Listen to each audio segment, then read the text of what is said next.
5, 4, 3, 2, 1. Puck short.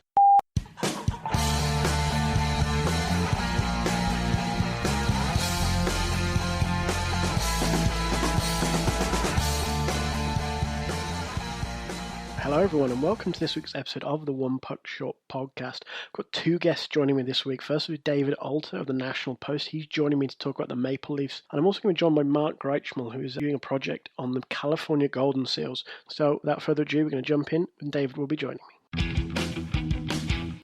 My guest now on the One Puck Short podcast is a writer for the National Post covering the Toronto Maple Leafs, David Alter. Hi David, how are you? Good, Rob. How's it going? Great to have you on again. We spoke a couple of times last season about the Leafs. A little bit of a different situation this year. They obviously had a big retool over the summer. I think people expected it to be a tough start to the year. They're 1-5-2, their sole victory coming in Columbus. But what are the feelings for the Leafs' early season form and performances? You know what? So far, they're playing the way I think you could expect that they would play if they listened to someone like Mike Babcock and made sure that they were playing that possession game. They seem like they're on their best behavior.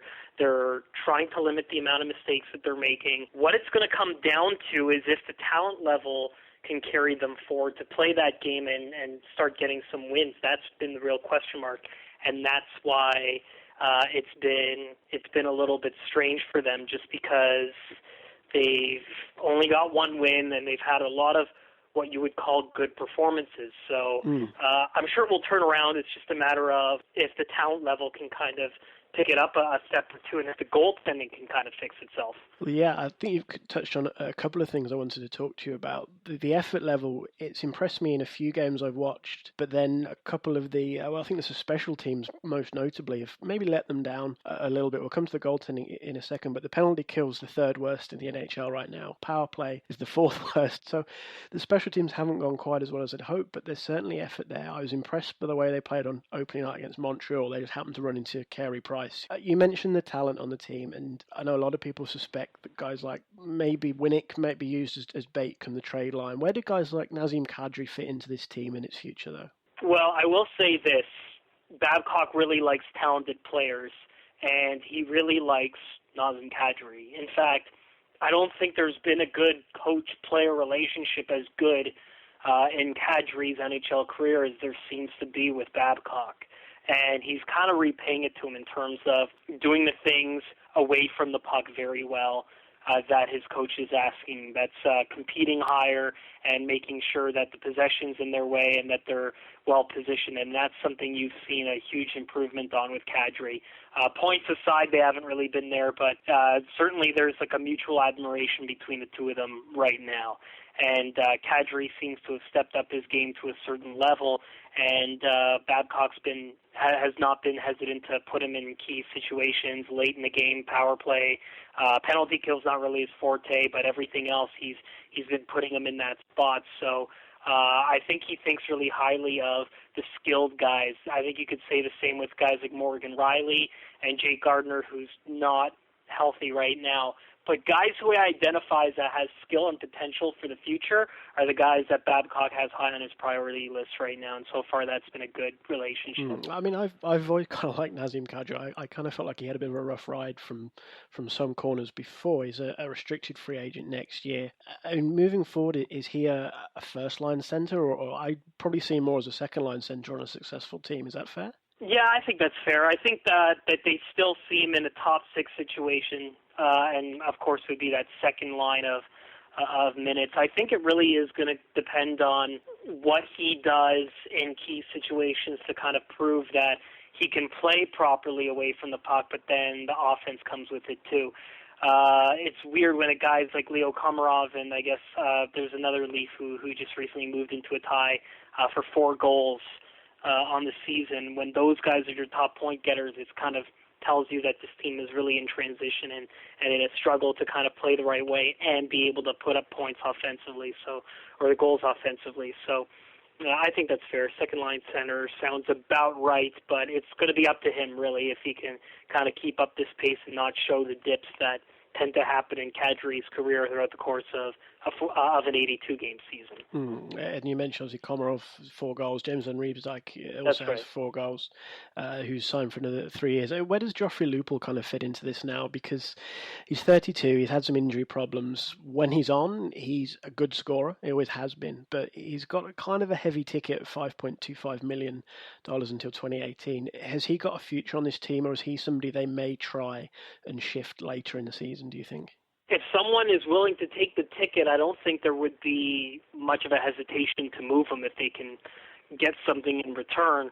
Right now, when everyone's healthy, he's kind of that third-line winger spot right now. They've kind of moved him into play with guys like Winnick and Spalling to kind of protect Lupul from a defensive standpoint. And that seems to have at least taken his game to a bit of a different level where he can kind of go more free-flowing and attack up the net, where before it seemed like his other wingers would put him in a spot where he was the guy who had to be relied on and had to be more two-way as a winger than maybe some of the other guys who like to pinch and kind of attack the net. So I think with Lupul, he's going to be around as long as there's no takers for him. But something Babcock did say, which was very telling the last couple days, which is if you're a third or fourth line player, you're constantly auditioning for your job.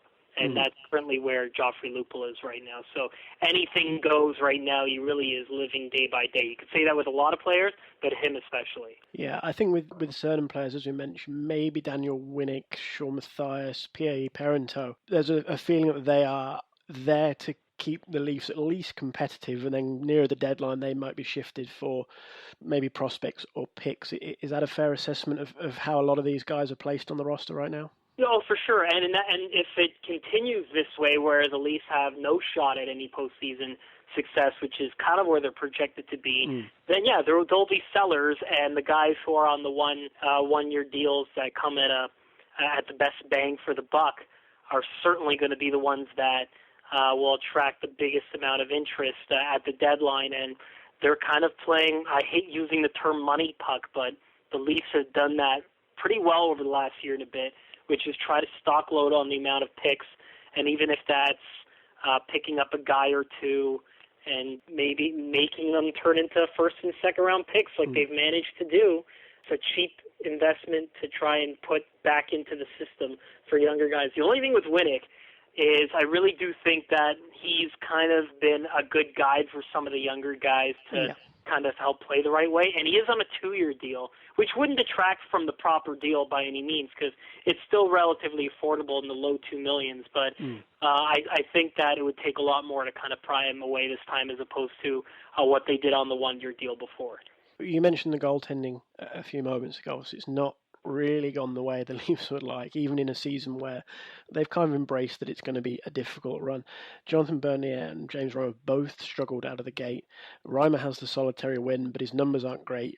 Both are averaging more than 3 goals against per game. What's the plan of action here? Are these the two guys they're going to run with moving forward? Reimer's a UFA in the summer, but obviously a bad start diminishes his value in the trade market. How do things go? Because there's not a lot in the Leaf system goaltending-wise either. Antoine Bibeau's okay, Sparks is okay, but you wouldn't call them necessarily gilt-edged goaltending prospects.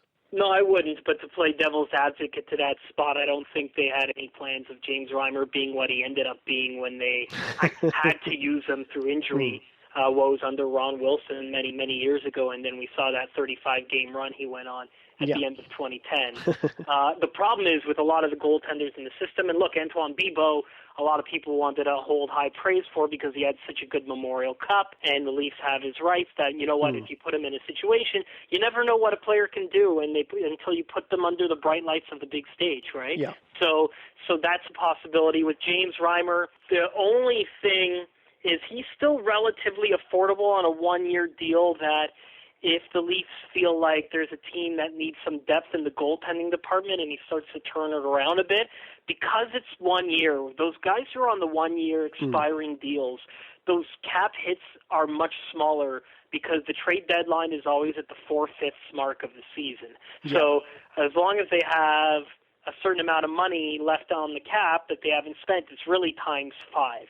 so they can acquire and make room for these guys who are on the one-year deals. It's the ones that are on the multiple-year deals where that can't work. So I think a team that would get into injury trouble or look to try and cement some goaltending depth in case down the stretch something happened to a particular goaltender. He's a guy who's got playoff experiences. With the exception of that comeback collapse Game 7, I thought he had a pretty good playoff. There's guys who will always look to those kind of what have they done before under that market, and then you leave Toronto and it's a whole different ball game. So I think James Reimer would still attract interest. Jonathan Bernier, look, both of these guys are still kind of learning. The Leafs spent all kinds of money and new goaltending coaches, and they're using Lyle Mass, who worked with Devin Dubnyk, in terms of head trajectory, and they're all trying to learn all this new stuff over the summer. That probably has a little bit to do with the struggles that they're going through right now, because they're trying to adapt to a different style, and usually when you do that, your natural habits kind of go into the back, and then you end up letting in some ugly goals because you're trying to learn this new way of goaltending. So everyone's kind of learning, and because of that, there's been a lot of mistakes from the goaltending and from the skaters all around. So I think that record that we see is pretty much a good indicator of that.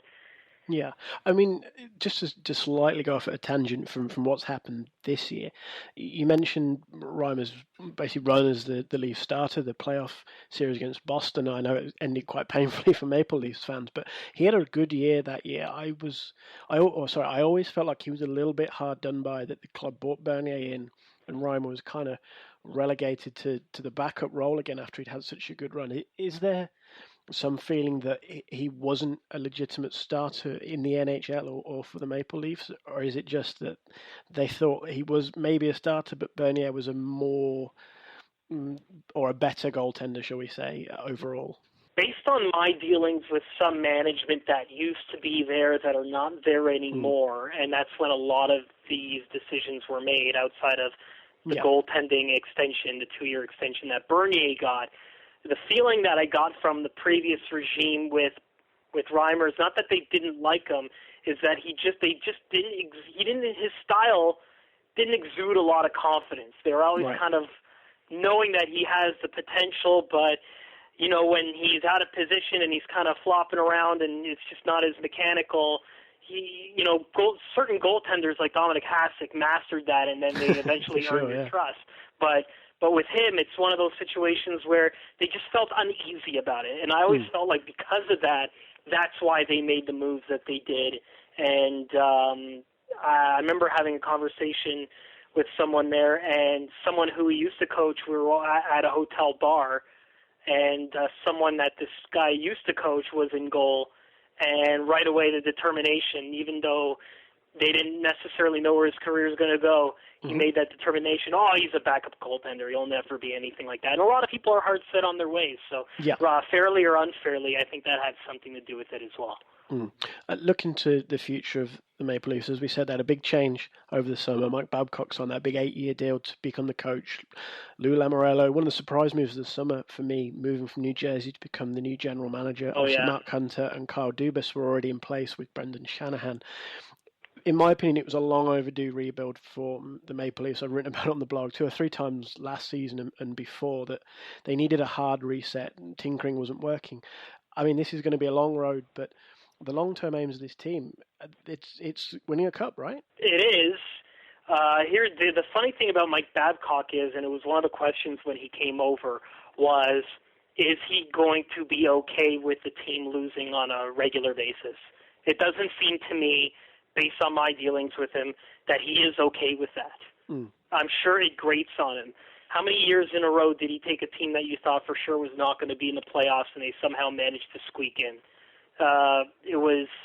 It's one of those things where I think, despite what maybe the management want, what the build wants, Mike Babcock wants to make the playoffs. There's no doubt about that. They feel they can build with getting more and more picks and putting themselves in a position, but he is not coaching this 1 year fully accepting the fact that they're not going to make the playoffs. If they don't, he realizes it and he'll come to terms with it, but he's not just going to let that happen. And I think by the way you're seeing them play on the ice, it shows. It seems as though the players are kind of responding, although it's early, to kind of playing to the system he wants, and he seems to have gathered that kind of respect. It's unreal. Babcock, outside of yesterday's practice, with every practice, he is the first one off the ice. The absolute first one off the ice is Mike Babcock, and no one wants to do wrong by him. And you never had that kind of collective under any other coach before and with the personnel that was there before. So I think that's the biggest thing. And, players know that they're a part of this build, but I don't think they're going to necessarily accept being out of the playoffs. I think the coach is going to try and squeak them in, but the biggest thing is to make sure that they don't make moves, and that goes above Babcock, to kind of curb the temptation to do something in the immediate future. So, sorry, I know it's a long-winded answer to your question, but I do think that they won't make the playoffs. It's just a matter of how accepting Mike Babcock is of that scenario. He's not used to not playing hockey in mid to late April, so we'll see. I mean, in a sense, it's almost a long-winded answer because of that, because although they've moved guys like Phil Kessel on to really trigger a big change in the team, he was clearly their best player, but obviously people felt there were issues there, distractions.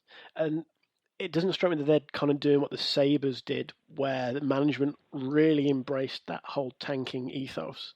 As soon as guys like Michael Neuvirth started stopping one too many pucks, they were shipped out, and things like that. And they really embraced it, and obviously went hard after, McDavid was the target. They ended up with Jack Eichel, which isn't a bad silver medal, as it were. No. So, but, I mean, Ted Nolan was always kind of a dead man walking as their coach, whereas obviously Babcock isn't that. I don't want to call it a patsy, but I can't think of a better word right now. Yeah, no, I know he's not a decoy coach, I guess. Yeah, he's there for the long term. He wouldn't commit to this many years if he didn't feel that he saw this through. And by years 5, 6, 7, 8, that this team is like the new Chicago, the new LA, in terms of the later part of this decade. I think that's definitely where they're trying to kind of traject this team towards, and it's really interesting because a commitment like this, the Leafs pay teams to players and coaches to not play left, right, and center. So it's not completely out of the realm of possibility that if things got too crazy 4 years down the road, that Babcock wouldn't finish out this deal. It's not necessarily the case. I don't foresee that right now. Everyone seems to be on the same page. But there's a lot of figureheads on this team, so you start to wonder after a little while what's going to happen in terms of who's really running the show, and so that's been a question that we've been kind of trying to figure out. At times we saw Brendan Shanahan step out onto the ice with a couple of guys, famously, just kind of grabbing a stick, and then when we saw Babcock take a look at it, he didn't look too pleased in terms of what he was seeing. So. You wonder with the power struggle and the structure that is MLSC, and having seen it kind of up close, it's going to be very interesting to see how it plays out. But right now, everyone wants the same thing. I think Babcock himself still wants to win, and I don't think you can take that gene out of him. He's just so regimented. He's a teacher all the time. Even when he's talking to us, the media, he's talking to us as if he's teaching and motivating us. It's kind of cool and it's kind of strange, but just the makeup of Mike Babcock, I just don't see him being okay with the fact that they're going to lose and just only have a few wins or finish near the bottom. I think he realizes that it can happen because of the talent level on the team, but I don't think he's okay with it. Yeah, I mean, you mentioned the internal, I don't want to call it power struggle, maybe that is the right word, but one of the things that struck, I know not just me, Jeff Marek mentioned it as well in the Marek versus Wyshynski podcast in Elliot Friedman's 30 Thoughts this week, was the way that Kyle Dubas was described to be on media lockdown. And instantly the parallel is drawn with Dubas used to be quite out there and open and talking, and then Lou Lamoriello came in, and now it seems to be a very specific group who talk to the media now. Is that a fair assessment? Yeah, well, that's a lose rule thing. I mean, we saw it with the radio crew not traveling, and there was that small talk that, thank goodness, as someone who came from radio, they didn't actually decide to go ahead and do it. after getting shamed through social media that they were actually going to call the radio games off a monitor without traveling. They had a change of heart after seeing the social media backlash and decided to go through it. But a lot of that was Lou's rules. New Jersey and Toronto, the team he used to GM and the team he GMs now, are the only two teams that don't allow their team on the plane because they're not part of the team. And even though you can keep them away, and there's always those rules that whatever happens on the plane is like you didn't see it because it's a privilege, that's not allowed. And yeah, I tried to even contact some consultants and other staff to, it's not just Dubas, even a consultant who I just wanted to talk to about something, but because he does some work for the Leafs and he knew that I cover the Maple Leafs, it got shut down pretty quickly because of Lou's rules. So it's true.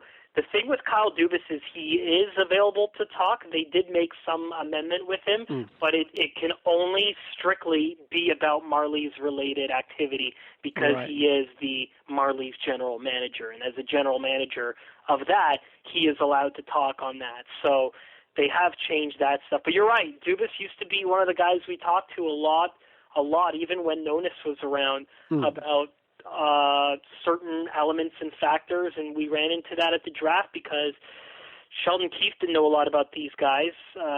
Neither did Mark Hunter. We knew Kyle Dubas did, and we needed someone outside of Lou or outside of certain people to talk about things, but under Lou's rules, it's a really tight ship, and it's interesting to see. This is the way he's always been, but in this market, it's interesting to see if that will actually hold true beyond year one. I mean, we touched on Babcock, his desire to win and to be a playoff team every year. Whether his aims or desires are, I mean, is what I'm probably trying to ask here, is there kind of a projected plan of where the Leafs want to be? So they want to say, well, in a couple of years' time, we want Nylander and Mitch Marner in the lineup. We want to be competing for maybe a wild card spot or be a playoff team again in 2 years, and in 5 years we want to be a serious contender. Is there that timeline there? Do you get that impression they've got this theory in their head of where they want to be and when? I have. There's only one feeling, and it might have changed, and this goes back to the draft combine when Lou wasn't around yet. But we got to talk to Mark Hunter, who was the de facto co-general manager at the time. And for the first time, any figurehead, whether he meant to do it or not, put a timeline of they want to be competing within 5 years. Yeah. They said at the 5-year mark.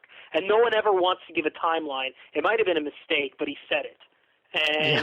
And so at that point, at least it kind of gave you an indication or window as to by season number 5, they want to make sure that they're trending and they're among one of the top 5 teams in the league, and that can actually compete with anyone and be a perennial, regular playoff team that's competing for the cup and seen as that every year.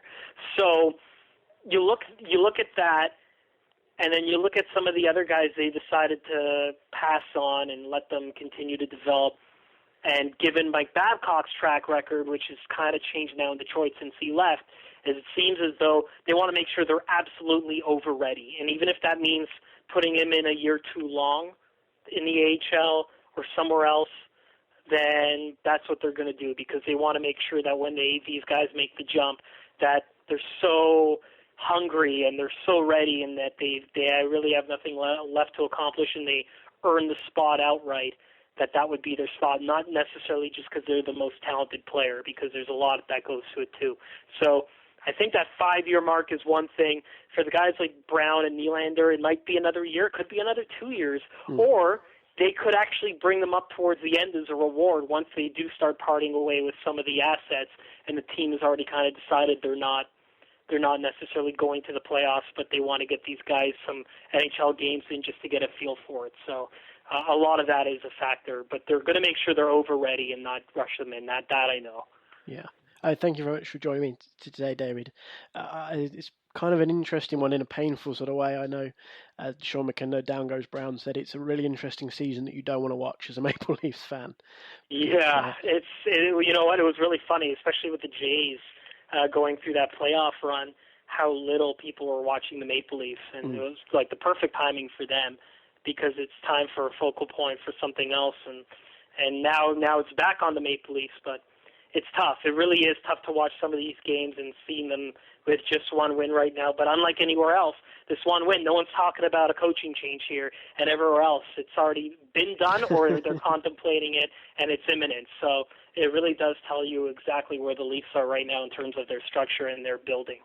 Yeah, as you mentioned, the Jays' run kind of hid a few blemishes, and I know you know Steve Dangle as well, and listen to his podcast. That's normally pretty heavy Leaf stuff, all Jays, for about an hour of the podcast recently. So. Yeah, no one wants to talk about the Leafs when the Jays were in the playoffs. It became a baseball town. It really harkened back to what the city was like in the early '90s when the Jays were perennial contenders. So, it was exciting to see, and even Mike Babcock was on board with it, saying, joking that he can go around town and nobody even knew he was alive. So, so that was kind of funny to hear. But yeah, it's going to be a long one, and as long as people are kind of ready for it, I think people are okay with the fact that they will compete hard on the ice just enough to just lose again. Yeah, as I said, thank you for joining me today, David. It's been great to catch up with you and talk about some of the Leafs' early going and their long-term plans, because obviously it's quite a major rebuild. Hopefully we can catch up again later in the season to see how things are developing and how the guys in the Marlies are coming along as well. Absolutely. Yeah, I'm always ready for that. That sounds good, Rob. Perfect. Thanks, David. Thanks for joining me today. All right, no problem. Talk to you soon. One Puck Short is brought to you in association with Eastside Hockey Manager, an in-depth ice hockey management simulation brought to you by Sports Interactive and Sega, developers of the world-famous Football Manager series, coming soon for PC via Steam.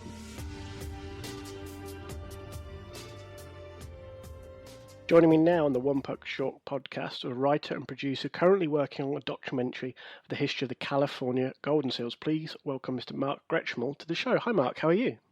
I am doing fine. I'm glad to be talking to someone from the UK. Yeah, it's great to have you on. As I said, you're working on a documentary for the California Golden Seals, a team that some people have probably forgotten. They've passed into legend a little bit. But what inspired you to dig into the Golden Seals' history? Well, actually, I'm a transplanted Canadian, and I grew up in Northern California, in the San Francisco Bay Area. And as a child, my dad started taking my brothers and I to the new NHL team that had just started playing in Oakland, which is the Oakland, also known later as the California Seals. So for 9 seasons, we went to games at the Oakland Coliseum. Hockey was not very popular in the Bay Area. They had a lot of bad ownership, and sometimes there would only be maybe 2,500 people at the games. But the team was always on the verge of getting better. They'd get better, and then some disaster would strike. They would lose players to a new league. A new owner would come aboard. It was like one fiasco after another. Like the joke was that anything that could go wrong with that franchise did go wrong. Yeah, I mean, as you mentioned, there was changes of ownership a little frequently. Perhaps Charles Finley may be the most famous, the former Oakland A's owner, but there's the players heading for the WHA again. You touched on that. This season never quite got going for the Golden Seals on the ice, but they had quite a colourful history. And one of their original owners was the singer Bing Crosby. Yes, yeah. Well, the original owner of the team who got the franchise, Barry Van Gerbing, he was a godson of Bing Crosby, and he hobbled together a lot of investors who put up money to help pay for the team. And because originally the Seals were a Western Hockey League team, a minor league hockey team that played across the bay in San Francisco, and they actually did quite well there. They had a solid fan base. But people, when they moved to Oakland, which is across the bay, you have to cross a bridge, or one of a number of bridges to get to the East Bay. It was kind of a psychological barrier. People didn't want to make the trek across those bridges. Plus, they raised the ticket prices, and they just assumed that people were going to come to the games. Another problem in the Bay Area, there were so many sports competing for the sports dollar. You had the Oakland A's baseball team, you had the San Francisco Giants, you had the Oakland Raiders football team, the 49ers, you had 2 basketball teams, you had roller derby, you had college football and basketball. So they were really up against a lot of things. And one of the things we spoke a couple of times before today, and one of the things that stuck out at me from talking before, you said that one year the advertising budget for the team was only $5,000, and one of the promotion managers' attempts to drum up some publicity, he hired the stick boy's girlfriend to streak naked across the ice. Is that right? Yes, they did. Back in the 70s, there were a lot of streaking going on college campuses. And at that point, the advertiser, the publicity department, all they could do, they had enough money to send out, ticket applications for people, and in the entire Bay Area, they could afford one single billboard. They couldn't have puck nights, they couldn't have stick nights, so they decided to try getting the streaker, and that was wildly successful. So they got a lot of coverage from that. Yeah, they were thinking outside the box. That's for sure. I mean, you talk about thinking outside the box. They were the first NHL team to put the players' names and numbers on the back of the jersey. Something at the time Toronto and Detroit were infamously against because they thought it would hurt program sales. That's right. The team actually, when they did that, because Finley did that with baseball, when they went to these other cities, the owners rebelled and said, well, look, people aren't going to spend the money on the programs. So in those cities, they actually had to travel with two sets of road jerseys, one with the names and one without. But that was one of the enduring things that the Seals left. They tried a lot of different things. Charles Finley in baseball, he had tried to introduce an orange baseball. He thought that would be great, that people could see it. He tried to do that in hockey. They actually practiced with the puck, and the players thought it was a little weird, but it didn't catch on. But another thing that Charles Finley did, which the players appreciated, being on the west coast of the United States, the Seals and also the LA Kings, they had to travel more than any other team because there are a lot of teams on the west coast, or on the east coast, or the middle of the country. So he said, look, you guys, when you fly cross country, you're going to fly first class. So he was the first owner to do that. Now everyone flies by private charter. They have planes dedicated to that, but that was the first time to do that.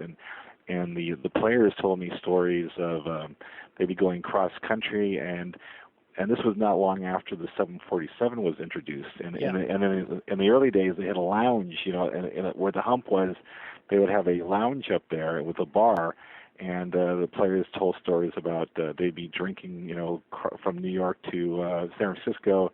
And on one flight, the one of the guys had passed out. This 6'4" player, it passed out and against the cockpit door, and the pilot couldn't get out of the cockpit because he had this big hockey player passed out. Another time, they were coming back from Boston, and the players had all bought lobsters, in Boston to take home. And during the flight, again, there was a little bit of drinking involved, and they decided to have a lobster race in the airplane. So they had let the lobsters loose. So, they knew how to have fun. For sure. And we've mentioned Charles Finley a couple of times. He bought the team in 1970, and then 2 games into that season, he announced he was changing the team name to the California Golden Seals. He made the team wear green blazers. They had bright green suitcases wherever they traveled. He was a pretty colourful guy and was behind a lot of the more iconic moments, shall we say, in the Golden Seals history. But one thing that always stands out and a lot of people remember is the white skates. Yes, yeah. The Oakland A's, they also wore white baseball skates. They're called wedding cake white. So for the hockey players, they called them polar bear white. And the problem was back then a lot of the first of all, if you're from Canada, only girls wear white ice skates. So right away they're open to a lot of ridicule about wearing the white skates. But on television, if it was in black and white, the skates would blend into the ice, so it looked like the players were skating on stumps. So that caused a problem. Plus, during the game, the puck would hit the skates, they go into the boards, the sticks, so they would get scuffed up. So Finley was adamant that the skates had to be spotless. So after every game, the trainers had to hand paint and touch up the skates. So I thought the players were kidding about this, but they said during the course of the season there was so much paint on the skates that they said that they started weighing heavier and heavier, and it really put them at a disadvantage for skating speed. Yeah, it's a crazy thing to think that they were having these skates constantly repainted, because I know in the promotional videos you've got on YouTube, they've talked about the puck marks, obviously, stick marks, the boards, colliding with other guys. It's crazy, and just the whole history of the team is kind of fascinating in a way. The way it came about, as you said, they played in the Western Hockey League. They eventually in 1976 moved to Cleveland and became the Barons, who eventually merged with the North Stars. But they had some famous names in there. I mean, goaltender Gilles Meloche is probably the most famous, but they were a big fixture in the league at that time, being on the West Coast almost exclusively with the LA Kings. Yes, and then a little bit later, Vancouver came up, but but both LA and the Seals struggled for quite a while. In fact, LA caught on once Wayne Gretzky came aboard. But ironically, I found out that Wayne Gretzky, the very first NHL game he ever saw was a Seals game in Toronto when he was a kid. So I for my documentary, which I'm wrapping up the interviews, I used every contact I could to contact Mr. Gretzky, and 2 weeks ago he agreed to sit down, and I interviewed him at a hotel here outside of Los Angeles, and he couldn't have been more gracious, and he talked about he had been an Oakland A's fan when he was growing up in Canada, so that transferred to the Seals. And ironically, years later, one of the very first game he saw featured a player named Gary Smith, who was a Seals goalie for a number of years. And then at the very beginning of Wayne's professional career, he played briefly in the World Hockey Association for Indianapolis. His roommate was Gary Smith, who was just finishing up his professional career. And I interviewed Gary Smith as well, and he said how Wayne asked him, said, hey, the first game I saw you try to skate up the ice and score a goal. What the hell were you trying to do? So it was great for him to sit down and talk about it. If you go to, we have a Facebook page for the documentary, California Seals doc. You can see some pictures from that, and if anybody would like to contribute to the completion of the film, they can contact me through the Facebook page. Yeah, and you mentioned you went as a kid. The Seals infamously traded away one of their first round draft picks because of the difficult season they had. It turned out to be the first overall pick. The next year it became Guy Lafleur, who obviously had a great career with Montreal. What are your memories of watching the Seals as a kid with your family? I had a lot of fun. I mean, as I mentioned, sometimes there'd only be 2,500 fans there, but they were really noisy. They were incredibly loyal, and that's one thing the Seals players mention is how loyal the fans were. And in fact, the Seals Booster Club, the team left in '76. They still exist. They still have a meeting every month. I went and I shot some footage and some interviews at their monthly meeting. So the loyalty still exists. I just remember, a lot of camaraderie because my dad had partial season tickets, and we'd sit at the games, and at that time you could go down to the ice level. The ice was lower, so you could stand there, and the players would come by after the warm-ups and sign autographs. So that was a lot of fun. You could walk down to where they came onto the ice. Now it's, there's so much security, and you really can't get that close to them. But it was a lot of fun, and it's been a lot of fun for me to meet these guys I grew up watching and do interviews with them, and the guys are kind of tickled pink to hear about the team. They like telling the stories, and they say even now after all these decades, said a week does not go by where they all get 2 or 3 hockey cards in the mail, people asking, can you sign this and send it back to me? So the legend lives on. Yeah, I mean, you mentioned you spoke to Wayne Gretzky. Obviously, he watched the Seals as a youngster. He's often attributed with really building hockey in the Western United States, Southern United States. But do you think that's unfair on what the Golden Seals did? Did they lay the foundations that then, obviously, Gretzky maybe helped build later on? But is it fair to say they really started things off there with the Kings?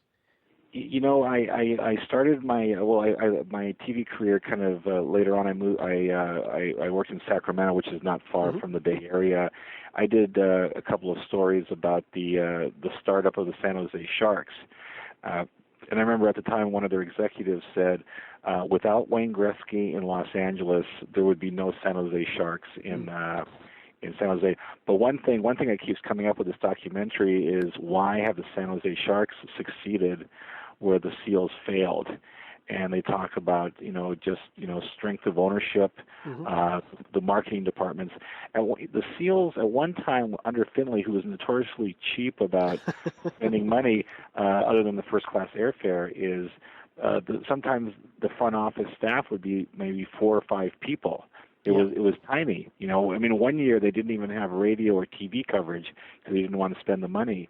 Now if you go to an NHL offices, they've got 70 or 80 people there. You got their video department was bigger than the front office staff was for the Seals. Yeah.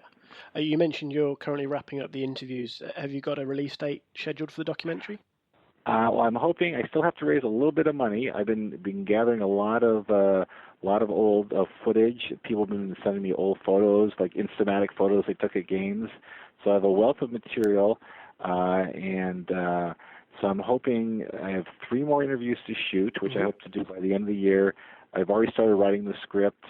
Then I have to submit it to the NHL. The NHL has been very, very good and helpful with this, but they want to review the script before they give their final approval. I need their approval to use the NHL images, and then hopefully some point in the by early spring, I hope it'll be done. Awesome. Well, as you mentioned, you've got the Facebook page, Seals Hockey Doc, and on Twitter as well under the same handle, right? Yes. So great. As a final thought, Mark, from obviously your own history with the team and interviewing the players, what is the lasting legacy of the California Golden Seals, in your opinion? Well, they all mention the white skates.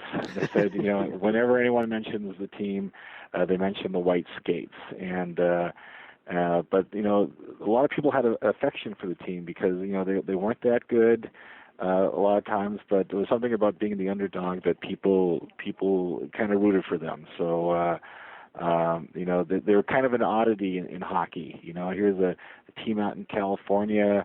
They got the weird uniforms, but they were guys that knew how to have fun. Yeah. Well, thank you very much for joining me today, Mark. It's been great to catch up with you, and hopefully maybe nearer release date we can catch up again and talk about the Golden Seals a little more. Oh, that would be my pleasure. I appreciate it. Great. Thanks, Mark. Thank you very much. Thank you. 1. Puck short.